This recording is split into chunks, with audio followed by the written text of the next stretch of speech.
Hello, I'm Adam Lance Garcia from Yahoo Entertainment. It is a tale as old as time. A young woman looking to overcome the loss of her father fixes a VW Beetle only to discover the car is more than meets the eye. From there, she is quickly embroiled in a civil war between giant transforming alien robots, but throughout it all, she stays in the driver's seat. Let's take a look at the new Transformers film, Bumblebee. Let's welcome the star of Bumblebee, Hailee Steinfeld. Thank you so much. Thank you. They're very excited to see you. I have to admit, I really love this movie. Thank you. I wanted to go see it a couple weeks ago during the early screening, and I had this big ass grin on my face the entire time. What? You had a what? A big ass grin. Oh, 'Cause I was grin. just like, Great. Look at this. This is the Like, film I always wanted. on your face? Great. I was wondering, watching this trailer, like, is there ever a scene that you watch, like, oh, so that's what I was running from, or that's what I was doing? Oh, the whole movie. Yeah. In fact, seeing it for the first time was like seeing a movie that I was in for a script I never read. Because, you know, obviously a lot of the time, if not the whole time, there were no Transformers, unfortunately, in real life. So yeah, seeing the final product, I was like, thank God what I did made sense, because it worked. What was, like, the weirdest moment that you were just like, oh, I was running from an explosion. I thought I was running from a wheel. I don't know. Well, there is, I'm not sure if you guys just saw it, but there is a scene where I am running from, there is a robot fight taking place sort of over me and above me, and I'm running away from it. And in real life, there was an explosion that went off that I had a genuine reaction to, which made it into the movie, thank God. Because they told me, I mean, they can't mess around when it comes to any of those explosions. They have to be very specific and detailed as to how big it is, how loud it is, just to warn you. And in that particular moment, I was kind of like, I don't think I want to know. I want to be surprised. And then right before we went, my heart started beating really, really fast, and I was like, I need to know what this is, because if this is something massive, I'm gonna like lose it, right? So they ended up telling me, they were like, it's not that bad. We've done previous scenes in this film with you that there are bigger explosions. So I was like, all right, fine, so I can handle it. So much bigger than they made it seem. But it was fine, because it was a genuine reaction, and then it was great because in the film, not only was it this one explosion that went off in real life, it was the massive Transformers over me. One thing, speaking of genuine reactions, and I mentioned this to you earlier, but what really sold this movie for me and why it's my favorite Transformer films, bar none, is the relationship between you and Bumblebee. And that hinges completely on your performance, because I'm assuming you're just talking to a tennis ball, you're just talking to like a guy in a green suit. Yes. Talk us through that process, because there's a scene, I think it's when you're in the garage and you're talking to him and he rubs his head against you. And I'm like, oh, Jesus. I was like, this is amazing. Oh, thank you. They love each other. And then I was like, oh my gosh, she's talking to herself. Right. Oh, yes. So when I read this script, I knew that was obviously going to be a challenge, talking to something that wasn't there or wasn't going to be there.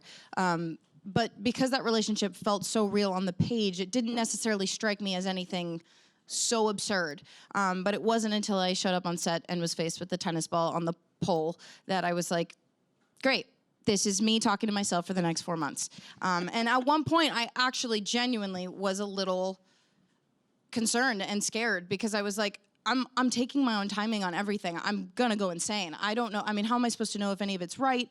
But that's why we had an incredible director, Travis Knight, who was with me every step of it, every moment, and he helped me through it all.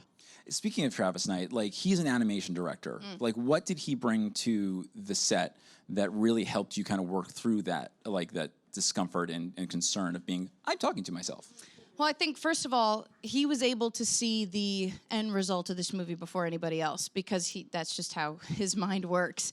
He can see a sketch of something, and then it's brought to life in his head.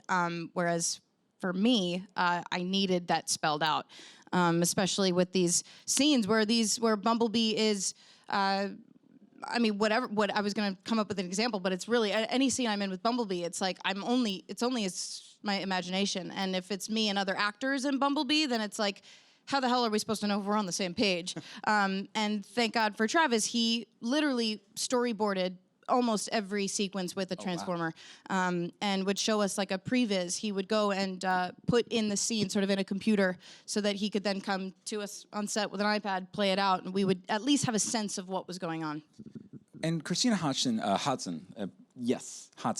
She wrote the script. She's the first female writer for a Transformers film. And I think it shows in just every aspect of this film. And I was wondering what a female writer brings to an action film like this that you feel is missing in maybe other films in this series. Well, I think, first and foremost, this story is a very human story. Although I find that Transformers fans, and you could probably attest to this, will love this film because it has what Transformers fans know and love with the cutting edge, visually stunning, action sequences. But it's a very human story underneath all of that. And to have a female writer write the voice of a young female is, I think, hard to accomplish if you're anyone else.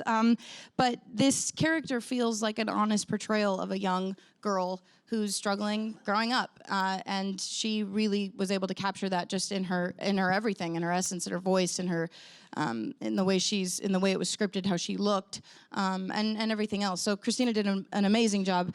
Kelly Freeman Craig, who I worked with, she wrote and directed Edge of 17.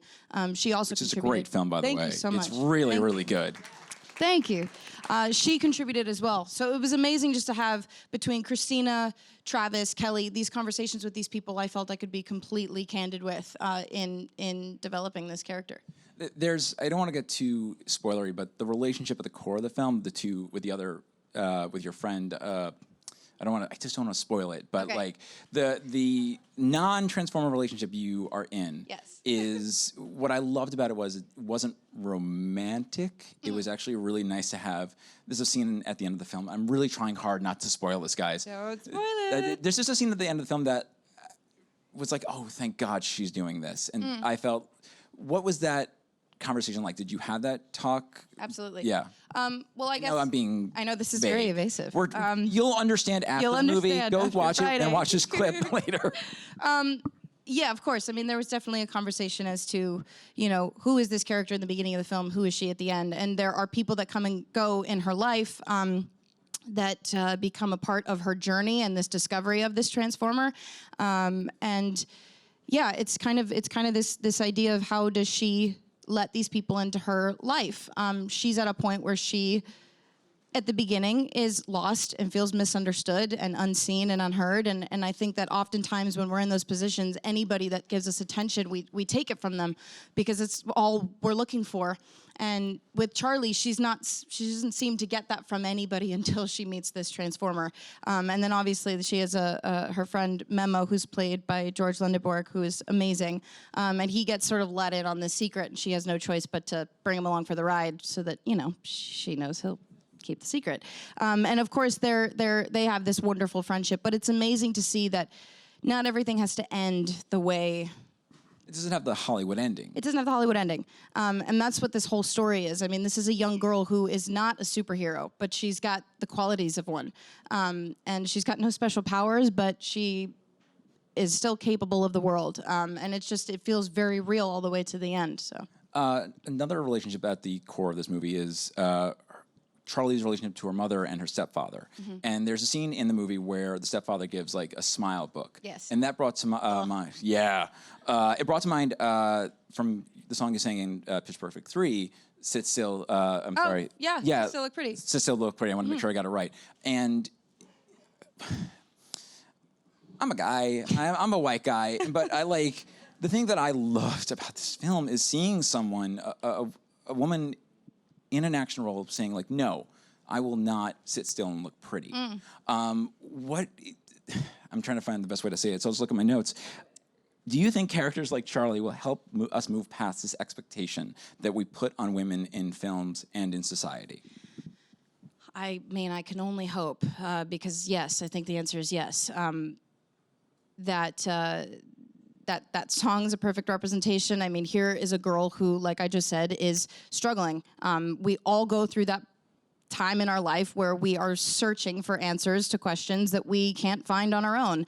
And, there's nothing worse than somebody telling you to cheer up when you're really upset about something, or to, it's like if I could tell my younger self anything, it would be, everything's a moment in time, it'll pass. But that's the worst possible thing to hear when you're in those moments, right? Yeah. And in this sense, yeah, I mean, Charlie is told to smile more, maybe she'll have more friends, or like statistically or factually there's something in this book that says that if she smiles more then she's more likable. That's like, but she's not in that place yet. She's on her way to it. And the thing is, and I like bringing it back to what you said, I do hope that this sort of breaks barriers. I feel like I'm so lucky to be a part of a time where more women are involved in film, from writing, producing, acting, directing, all fronts. And here I get to play a young character in a film like this, the first female lead in a franchise like this, and it's an honor. So I do hope that this is part of that change. Speaking to that point, and that does deserve applause. Speaking to that point, there's a study recently that female-led films perform better than male-led films. Like, as now the star of a Transformers film, like, where do you want this trend to go? Where do you want to see, like, as at the forefront of this? Sorry, will you rephrase the question? I can't. I felt like I was in a spelling bee right there. Can you use it in a sentence? Yes. Sorry. I missed your question. So there's a recent study that says that female-led films are performing better at the box office than male-led films. Okay. And as the star of a female-led Transformers film, you're at the forefront of this. So where do you want to see this trend go? Like, where do you want to see female-led films progress from where it is now to where it could go? I mean, I hope it takes over, really. But I guess just to be a part of a film that, again, I guess I'll back up in a sense. To be a part of a franchise that is so huge is an honor alone. To be a part of something that means so much to people all over the world. But to tell a certain kind of story within this franchise that has never been told before is more of an honor. Just to have a real human-like story. This film takes place in the 80s. It's very sort of, I know it wasn't that long ago, but nostalgic, long enough. Just make me feel old. So no. My mom's watching too, so it wasn't too long ago. But it was a time that I think now we can be nostalgic about it and look back on it and know that it was so timeless then. And the position that this young girl was in then is still so relevant to the position that young girls are in now, and will probably continue. So I think as long as I can be a part of films that make people feel like they're not alone, and we're all in this together, then yeah, I would love that. That is a perfect segue into a film that makes us feel like we're not alone. You're in one of my favorite films of the year, besides Bumblebee, which is Spider-Man Into the Spider-Verse. Thank you. I've seen it twice now. Have you? I have. I even saw it on, yes. I saw even on an unfinished version. I'm like, I have to see this again. Amazing. You play Spider-Gwen or Spider-Woman. Yes. What has been your reaction to the response to this film? Because it's number one at the box office. It's huge. Yeah, it's crazy.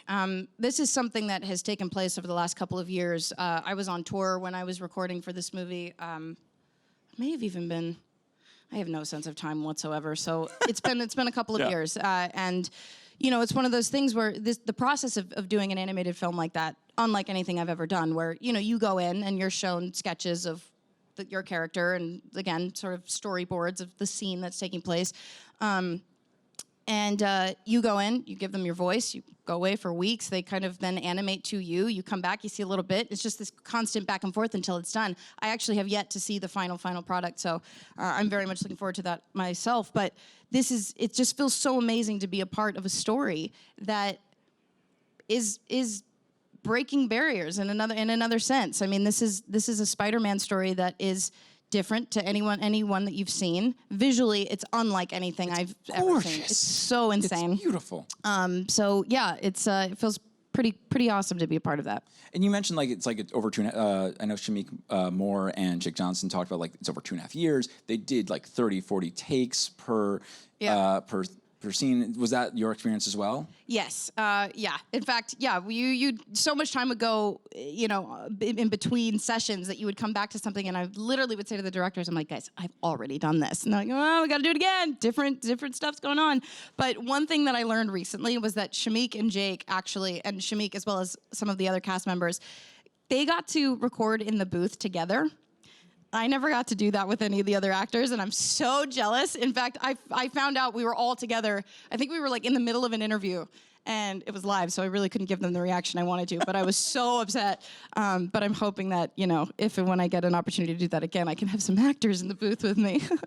John Mulaney talked about how when he was casting with cast for the film, he had no idea what the film was. Was that your experience as well, or you just like, hey, he said he got like a call, we're doing a movie, come into this place, and did you know what you were doing? Well, I mean, I had an idea, but you have no idea what it looks like. Yeah. It all sounds cool until you see it. But yeah, there was a little sense of I really have no idea what I'm doing. Where do you want to see? There's talk of a Spider-Gwen spinoff, which would be awesome. And where do you want to see that go? Like, where would you like to see this character go? Because we don't get a relationship between Miles and her. There's a friendship, very much like what happens in Bumblebee, very much what happens in Age of 17. Like, where do you want to see her character progress?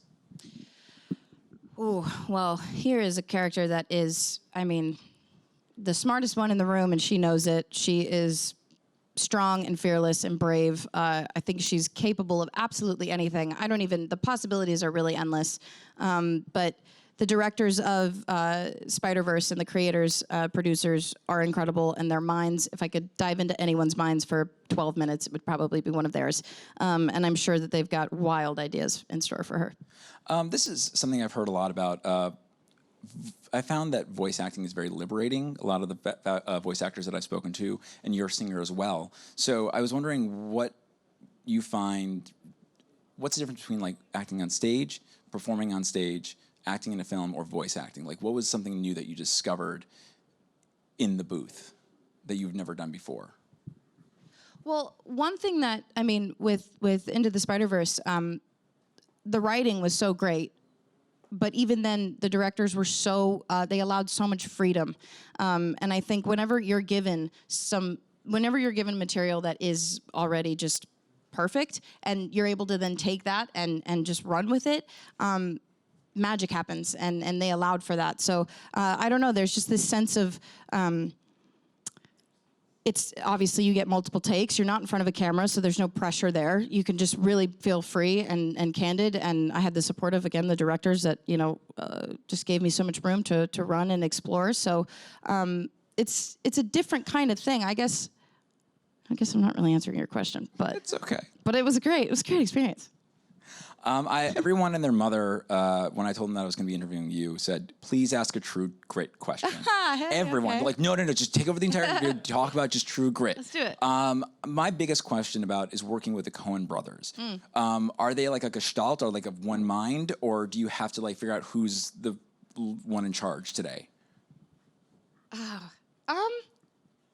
No, I mean, it's they're pretty much always on the same page. I mean, I remember them just constantly like finishing each other's sentences, and literally the two of them would be standing there, and I'd just be doing this because they would just be going back and forth, but it was all one thought.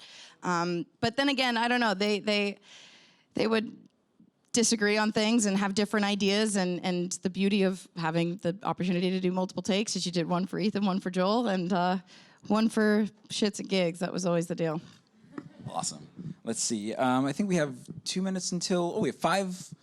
No, we have 5 minutes. Oh, okay. 5 questions. We have audience questions. Oh, cool. So we've got 5 questions. Great. So let's bring out the first audience question. Okay. Who's right behind me as they're pointing. Hi. So I was just wondering, when you got casted for the movie, how familiar were you with the Transformers license? So I was totally familiar with the Michael Bay films. That's what I knew of them.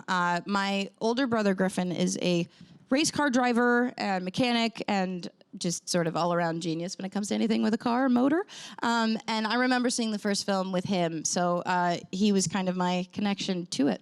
Thank you. Yeah, thank you.